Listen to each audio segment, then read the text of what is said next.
Hi guys, it's Hannah from Teenpro. Today on the second episode of the Teenpro podcast, I am very pleased to present Dan Miller. He founded his company 48 Days to help people find the work they love, and as part of that mission, he's written 3 books, created coaching material, started a very successful and inspiring podcast, and speaks at events around the country. Without further ado, here's my conversation with Dan Miller. So you wrote a book called Wisdom Meets Passion with your son Jared, and I think that's a great starting point for our conversation today because you write about how baby boomers, the wisdom of baby boomers, and the passion of Generation Y can work together. So can you just talk real quick about what that book is about? Sure. I wrote Wisdom Meets Passion with my son who lives in Africa currently, and he lives a very different life than his mom and I do. But what we discovered is at the very core, our values and beliefs are identical.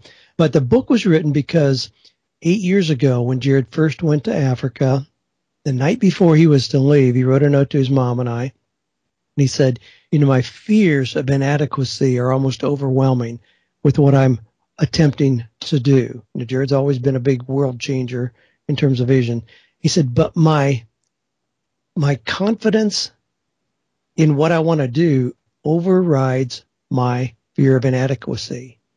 And I thought, boy, if I could tap into that kind of courage, that kind of confidence that overcomes low self-esteem, fears of inadequacy, unwillingness to do something, that would be really something. So that was kind of the seed.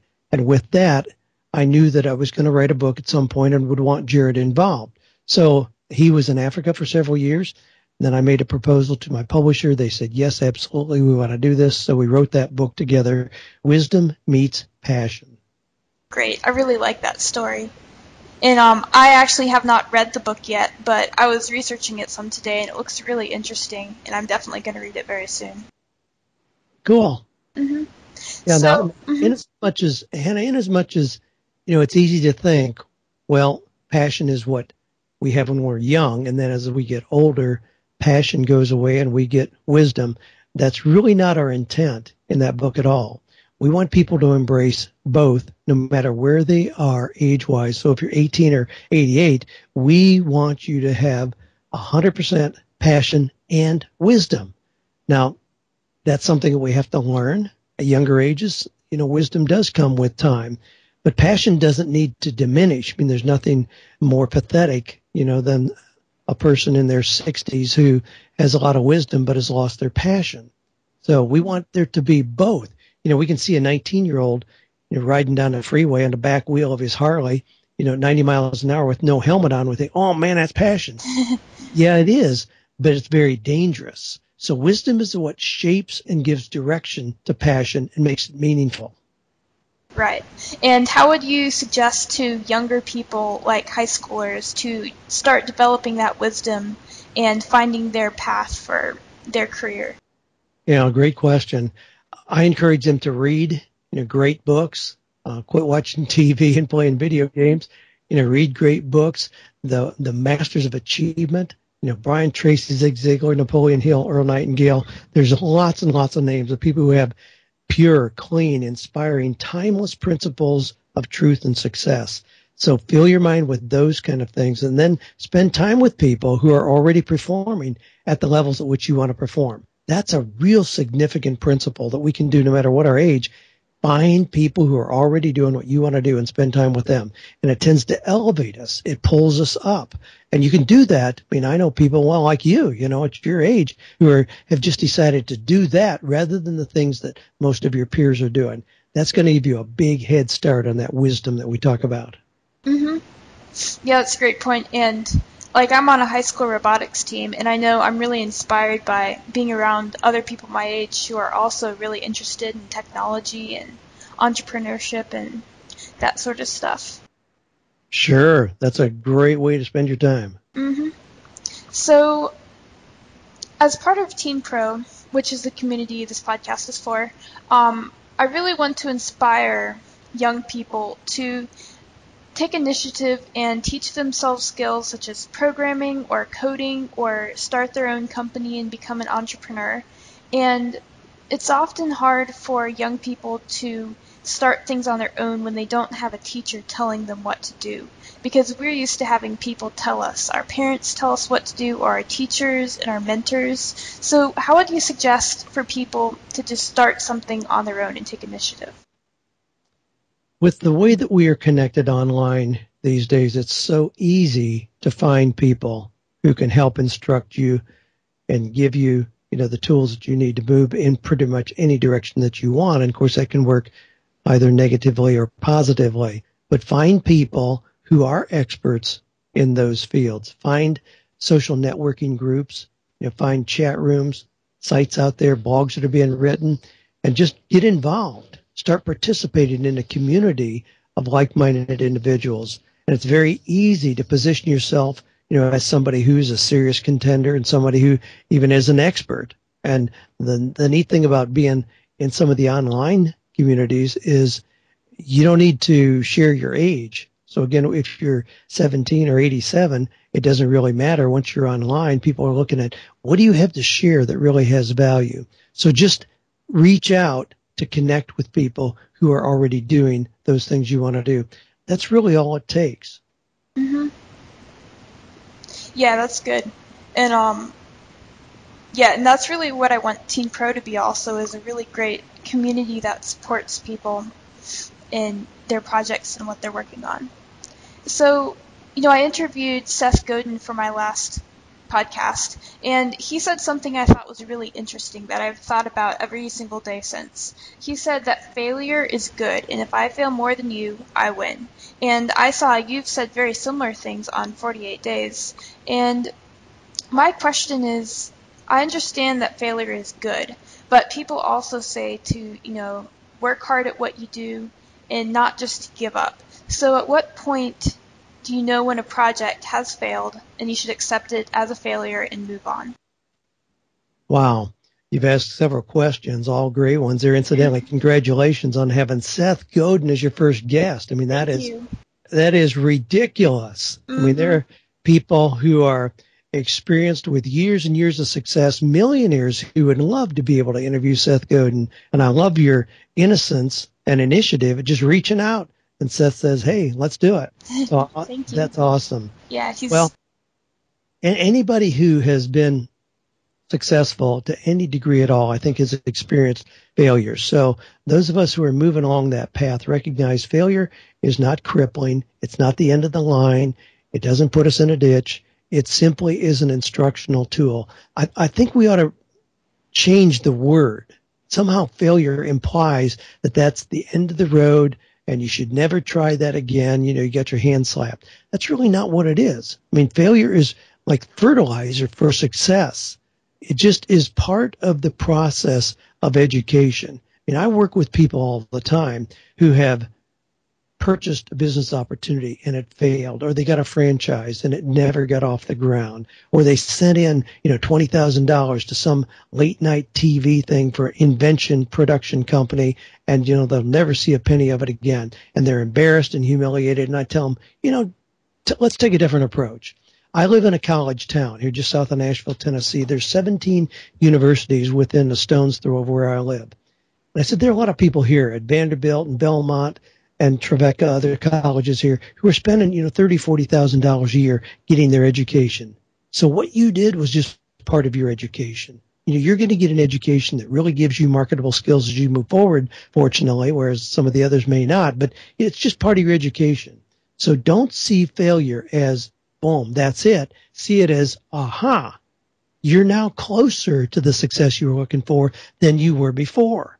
I mean, success, in the way that we move towards success, failure in the way that we typically experience this doesn't take us down below the starting line. It just is a temporary kind of setback where it gives us a chance to look at things with new eyes. I mean, some of my biggest failures were the times of my greatest learning and opening my eyes to ways to doing business and opportunities that I would otherwise not have seen. I mean, success has a way of just kind of blinding us as long as things are going okay. And we get kind of used to the status quo. But when we have that bump in the road, all of a sudden it kind of jolts our system. It's almost like rebooting your computer. And for many people, it's exactly that, where it reboots them and gives them an energized, fresh start where they can regain the momentum and move past that more quickly. Mm-hmm. So, like when you're doing a project, when do you know when you have failed? You did ask that. I think Oh, that's it's fine. reasonable. What you said was great too. I think it's a reasonable question to ask that. And of course, one of the great resources on that is your buddy Seth Godin's book, The Dip, where he talks about that very thing. I mean, the old adage, winners never quit, winners never quit, quitters never win. That really is not true. Winners quit and quit quickly and often.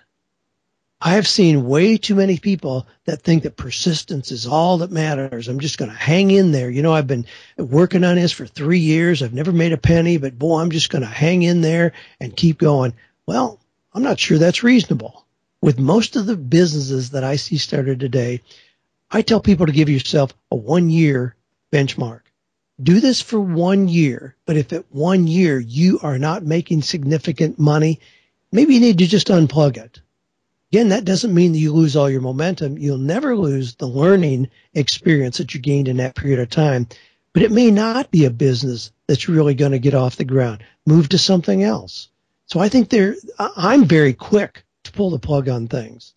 But here's part of how I strategically do that, Hannah.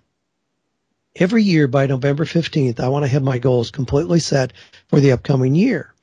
As part of that process, I'm looking at what is the 15% that I'm doing now that I'm going to discontinue? See, as an entrepreneur, I can't just keep adding things on. My business is going to get bigger and broader and broader. Now, I can't do that. And I don't want to go from, 40 hours a week to 50 to 60. No, I want to keep a very streamlined, clean entrepreneurial business. But in order to give myself opportunities, margin to try new things, I have to create that space. So I very purposely and ruthlessly look at what am I doing and what is the 15% that I'm going to stop doing. And I've done that year after year after year for a long, long time.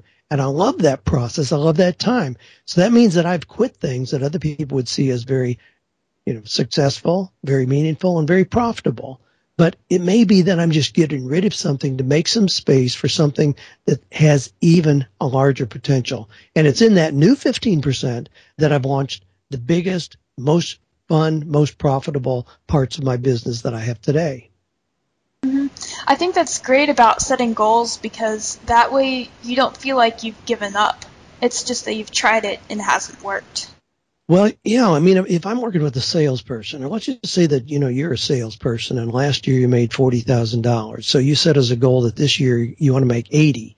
Well, that's a big jump to do 100%. That's not, usually the way we look at things. Well, let's just say that you did that. So you really got in gear this year. And, here we are trucking along and at the beginning of December, you realize, wow, you're probably going to only hit $70,000. Is that failure? Not at all.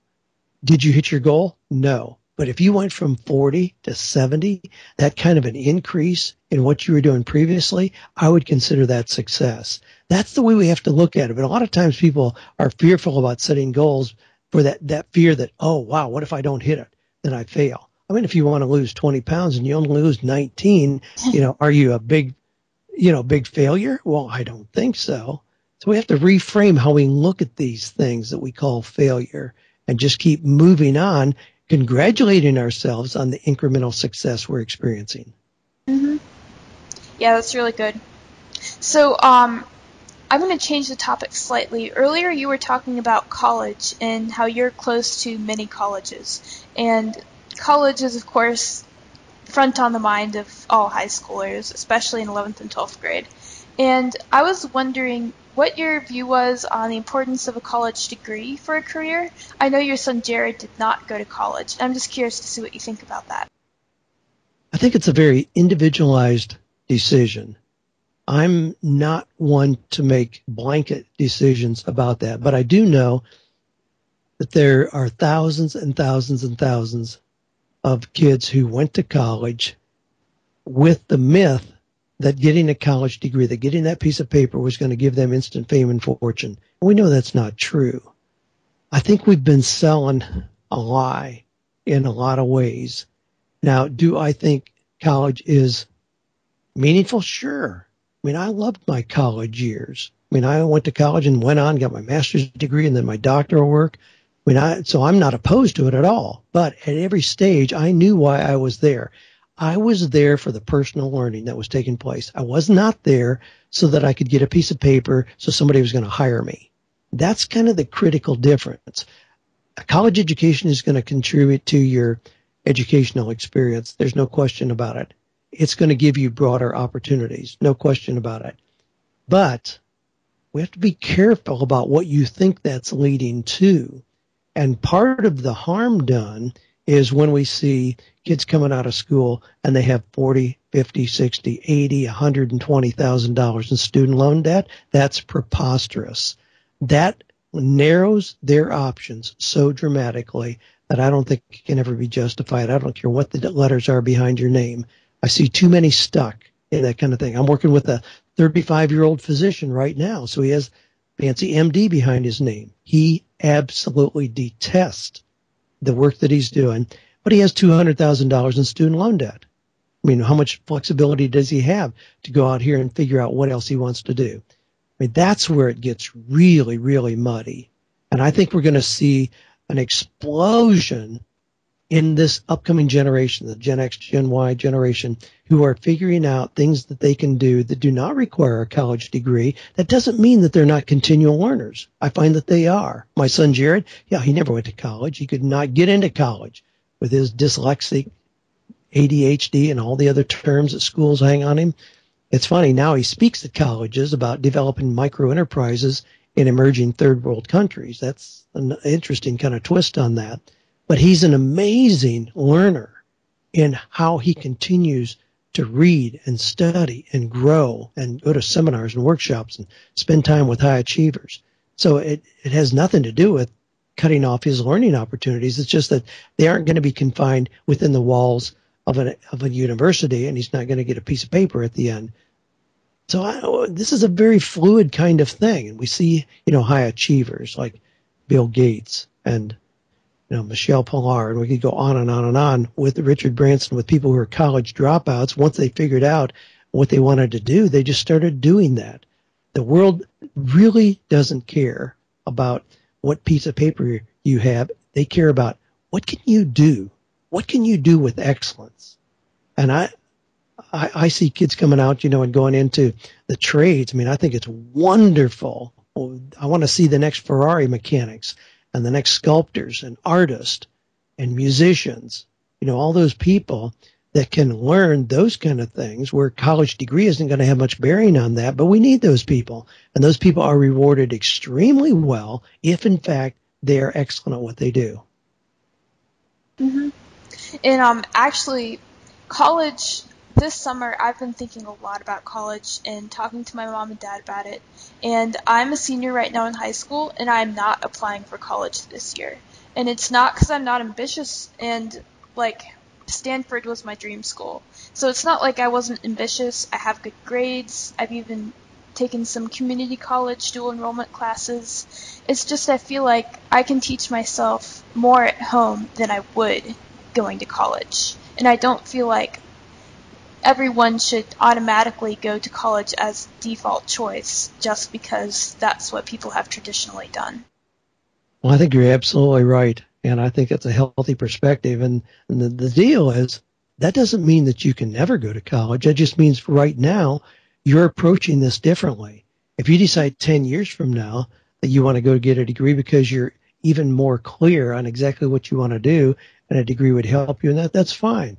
But that automatic expectation that you go from being a senior in high school into college, I think prevents a lot of kids from figuring out really what they would do best. There's some interesting studies on this. Dr. Thomas Stanley, who is an academician, wrote a book called The Millionaire Mind. And in that, he looked at people who are worth at least $10 million and looked for the commonalities. One of the things he looked at was what was their academic background. What he discovered is for those who had completed college, and it was not a large percentage of those people worth at least $10 million. Many of them never went to college. But for those who did, their average GPA was a 2.7. Now, that's kind of interesting because we assume that, if you get a 4.0, you're going to make more money. Not necessarily. Here's what happens and what he revealed in his studies. If somebody graduates from Vanderbilt, here where I am, with a 4.0, wow, they're going to get invitations from dental school, law school, pharmacology, all those different fancy graduate schools because they have the ability academically to keep moving on. And that's what they're expected to do. What happens to the poor sucker who has a 2.7? They don't get those fancy invitations to graduate school. They're kind of finished because they just kind of eked out, to get out at all. And you know what happens? A lot of times they figure out a much more personalized, individualized, authentic fit for the work that they choose to do, and they knock it out of the park. We see that again and again and again. I mean, if somebody has the academic ability, they can go to law school, they can go to medical school, they can go to dental school. Just because they have the academic ability, I've been rewarded extremely well as an executive coach in working with those professionals who at 42 years old wake up and realize, man, I have no passion for what I'm doing at all. I just had the ability to do it, and I kept going to school. And now I created this life for myself that I really don't like. Mm-hmm. And I think your example of the college students with lower GPAs having to kind of carve their own career path is an example of failure that then created more opportunities because of that failure. Well, that's a great way to frame it. You're right. Sometimes failure helps us see opportunities that don't exist to other people, where if things come too easily, they just keep trucking right down the same path. Mm-hmm. So now I would like to ask you another question. For young people, when they're trying to find their place in the world, trying to figure everything out in college and a major, and after graduation, if they're thinking that far in the future, how would you suggest for them to find what they're passionate about? Would you suggest to just try a bunch of things and fail a lot and start a bunch of projects? Like, what's your advice for young people developing a career like that? Yeah, it's going to be very much in line with what you suggested there. Mm-hmm. I often have parents call us here at 48 Days, and they say, oh my gosh, my daughter's 22 years old. She just graduated. She doesn't know what she wants to do even now. Or my son is 23 years old, and he's had 6 jobs in the last 2 years. Can you help him? And I say, yeah, sure, no problem. Have him call me in 10 years. I think those early years, the power of those early years in our careers are in the way that it helps us in the process of clarification. I think there's value in trying different things. I think that helps us really get a better sense of who we are, what we're all about, and it takes place over a long period of time. I think it's unrealistic to expect somebody at 18 years old to identify what they're going to do for the next 40 years of their life. I mean, life is a wonderful teacher. And if we allow it to teach us through a variety of experiences, it helps in the process of clarification, and then having the confidence, yeah, this is really what I want to do.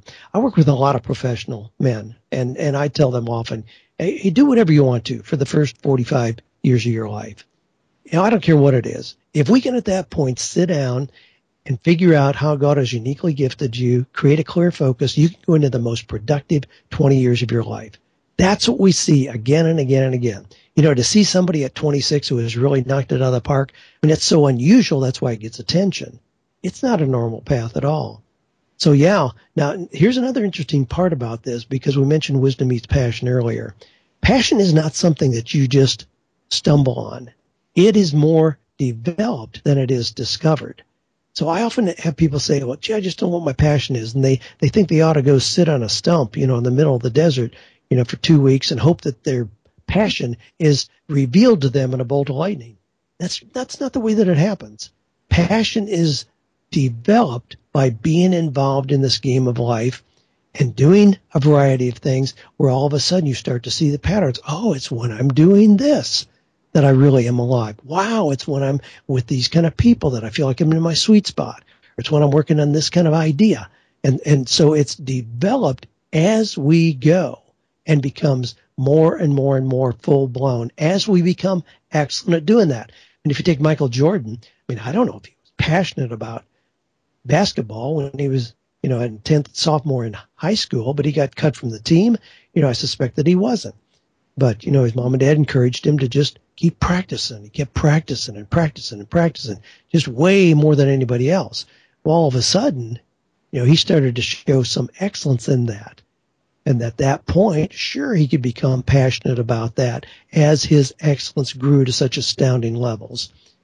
That's what we have to be open to. So those early years in a career, yeah, I'd rather see a variety of things. I mean, you can work at Taco Bell. I talked to a kid just the other day who's working at Taco Bell. Well, he knows that's not where he's going to be 10 years from now, but what a great experience to learn about business, learn about treating customers well, learn about interacting with management and people that he's managing. I mean, that's a great experience. I'm not going to fault him for that. Sure, he's going to move on, but what a great learning time. Mm-hmm. So when people are doing different projects and figuring out what they're passionate about, at a young age, how much time would you recommend spending on developing your career? How do you balance that with school and your work? And hobbies would probably qualify as finding your passion, but then family time and any sports teams. I know it's different in every individual scenario, but how much do you think teenagers should be focusing on that in their life? Well, that's a pretty mature question to frame it in that way, because when we're coming out of school, we're taught to believe that the only thing that really matters is what we do work-wise, what we do in our career, what we do to make money. And that's really a short-sighted view of what a successful life is all about. I mean, in as much as I really value work and have spent a lot of years, helping people look at that part of their lives, I still recognize work is just one tool for a successful life. It's certainly not the only thing, and it should not be the only thing that defines us. So what we're doing in our physical health and our spiritual well-being, personal development, family connections, socially in the community, I mean, those are all legitimate areas where we want to be making deposits of success as well. So I think it's hard to ever justify working more than 40 hours a week, as an example. I mean, when you do, you're probably borrowing from the success in another area of your life. And I think that can be pretty harmful if we aren't careful. So I think, 40 hours is adequate, but I think there ought to be an investment of time. Be volunteering in something. Be doing something just for your own personal development. If that's traveling or learning a new involved in martial arts, there's thousands of things we can do, but be doing something where it's just for your personal development, has nothing to do with career long term. But it's funny how often in exploring those things, we do get more insights about our passions and values that help us shape ultimately what we're going to be doing in work. But it has to be well-rounded. In 48 Days to the Work You Love, I talk about 7 areas of life where we ought to be able to have clear goals and clear benchmarks for tracking our success. Finances and career are just simply 2 of those. Mm-hmm. Yeah, and one reason why I ask actually is because, I started the Teenpro project 2 weeks ago, and I've been spending so much time on it. I've almost been concerned I'm going to become burned out on it. I've been spending so much time. And so this week especially, I've been working on balancing this with my actual job and reading more and not, I'm still working on it a lot, but I just don't want it to consume me so much that it's the only thing I think about in my spare time. Well, you're wise to see it in that way. I mean, it's exciting when especially when you're doing something entrepreneurial and it's your own, and we just assume that, well, if I spend more time, it's going to speed up the process. Well, it may have something to do with that, but it still can be detrimental, as you've already alluded, if you don't have balance in some other areas of your life. Right. I mean, people sometimes look at me and they say, how in the world can you continue to turn out the quantity of product that I do and do the live events and speak at seminars and those kind of things? Well, if you looked at my schedule, you would realize I'm really not as overwhelmed and overcommitted as people expect. There are a lot of things I don't do. So if I'm working on a manuscript, sure, I may spend a weekend where I'm finishing up on that. But then there's a lot of times where Joanne, my wife, and I, we'll disappear for 3 or 4 days. And we just go do things or go see the grandkids or whatever. So there are a lot of times where I'm really unplugged with work.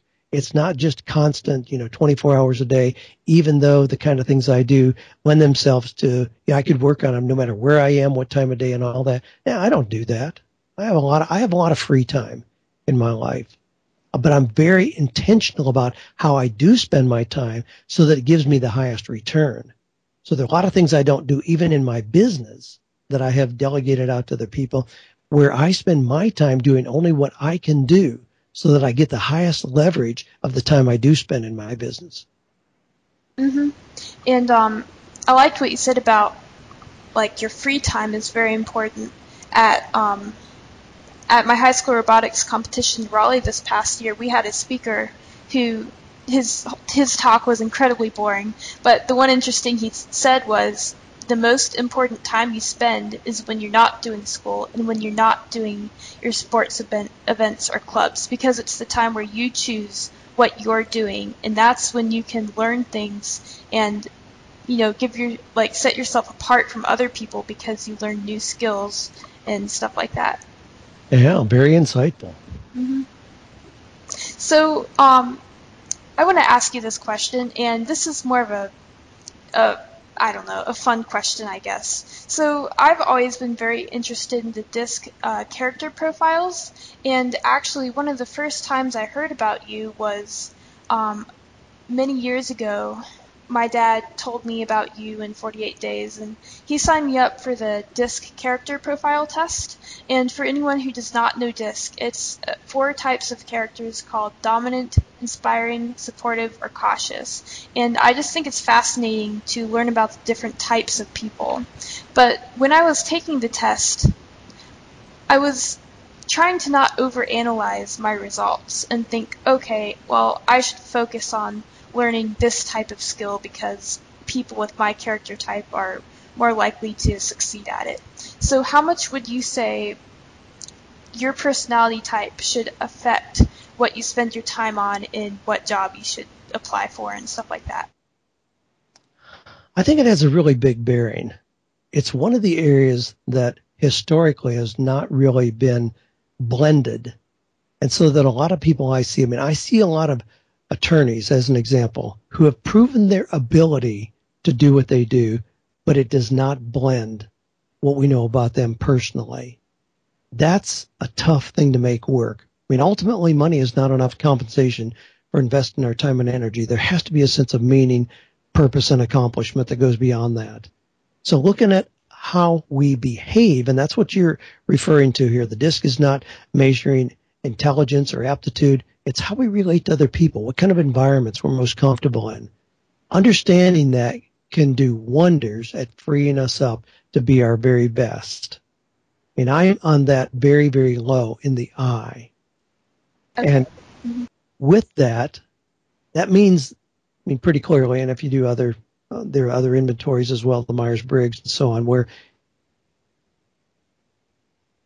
than extroverted.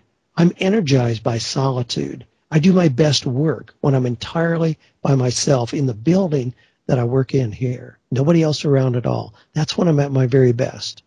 So I've structured my work life around what I know about myself and what those inventories like the DISC confirm. And if people ignore that, they're going to get into trouble. Because what happens is a typical career path within an organization will move people out of where they are best into areas where they are weak. If you take somebody who's a really good bank teller and just real smiling and gregarious, outgoing, people love her, call her by name when they come in.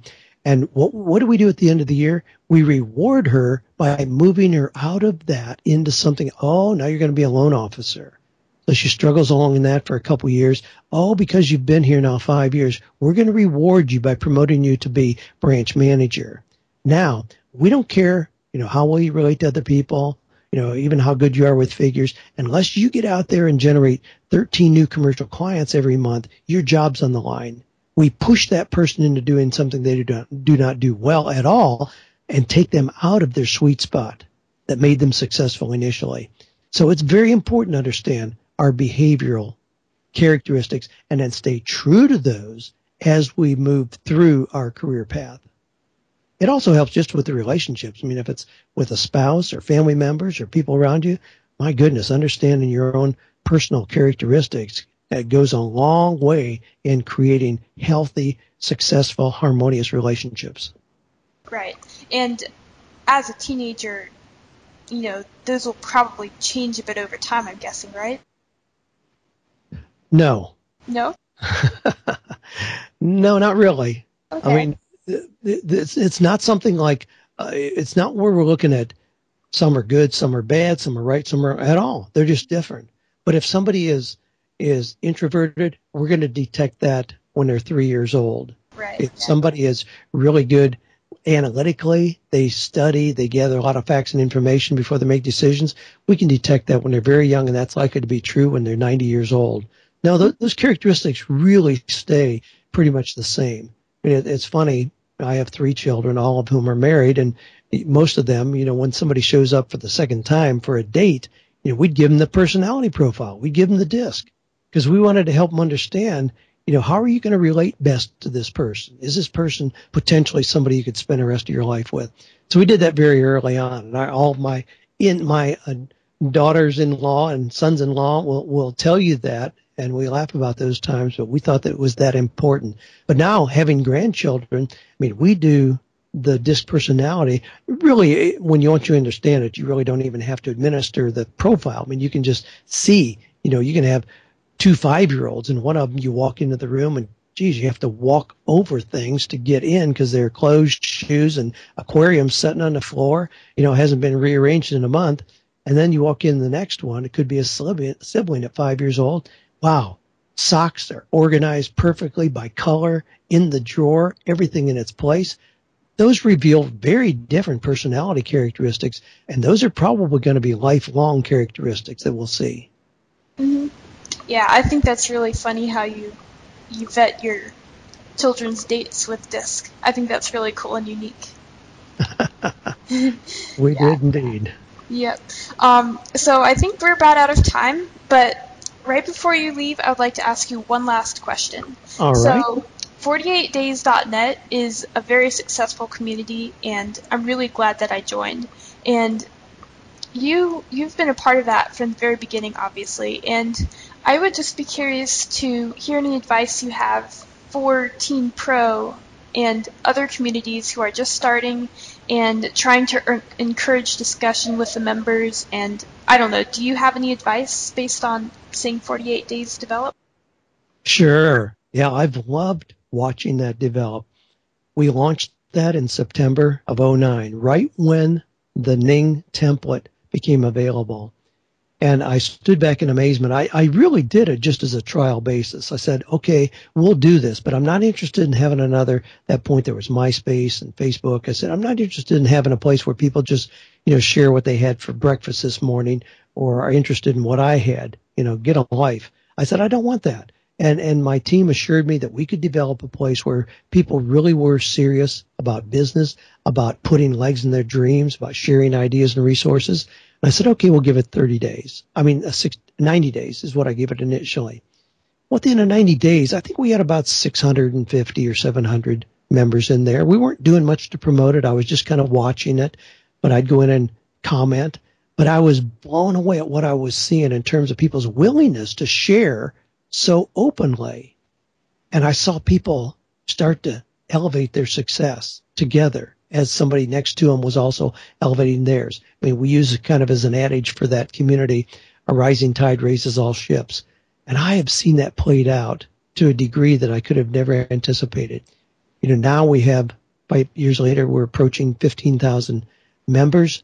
There are groups that have been formed by leaders who raise their hand and say, hey, I'd like to lead a discussion in this area. So we have speakers, writers, groups, investing, all kinds of things. And it's just amazing to watch. It doesn't require a lot of me. What I wanted in there and what we have is I didn't want people who are all just looking at Dan Miller, for every advice, every opinion. No, not at all. I really have a low profile in that group because we have so many competent people who have skills far beyond mine in certain areas. They offer answers, advice, opinions readily, and it's just the synergy of seeing all these people who say, hey, I can help you with that. What do you think about this? I mean, we have people choosing book covers every day of the year in there, people reviewing manuscripts for others, people listening to each other's first speech and critiquing it. I mean, I love the interaction. And I think as a leader, somebody like you who has established your own social network like that, you can be amazed at the things that will happen for that. Now, I didn't look at it. I never looked at it. I don't know how you're looking at yours, Hannah, but I never looked at it as, well, how much money can I charge these people every month? I mean, there's no fee to be a member. Yeah, I'm not charging anyone anything or having ads at all. Okay.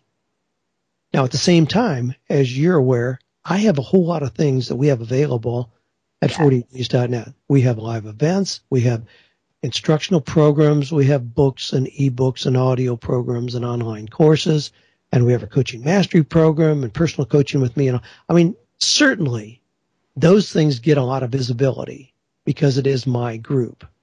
So I have 15,000 people who are seeing anything new that I come out with. And it doesn't take a mathematician to figure out. I could have a real small percentage of those people raise their hand when I come up with a new book or a new program or a new event and still do really, really well. So does it work as something that is a marketing feed and does indirectly create hundreds of thousands of dollars for me? Yes, absolutely. But it's still, I hope that it feels like a real community to people. And I think that it does. And we're very gentle about, promoting things. We aren't hammering people. Does that come up?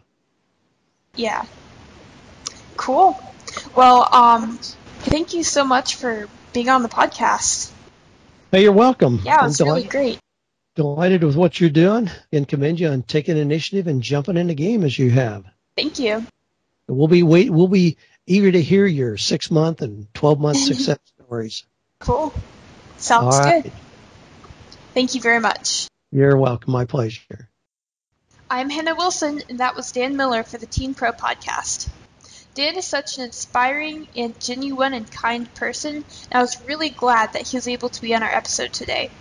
I especially liked how he was saying that there are so many resources online, so even if you don't know someone in the physical world who can help you learn something you've always wanted to learn, you can search online and find tools that can help you learn. You don't have to depend on other people to help you. You can teach yourself. Is there anything that you've always wanted to learn but never thought you could?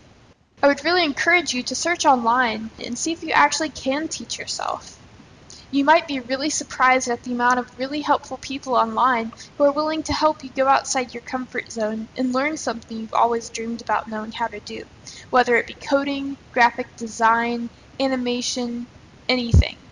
Also, if you're a member of Teenpro, this is exactly the type of support this community can be to each other.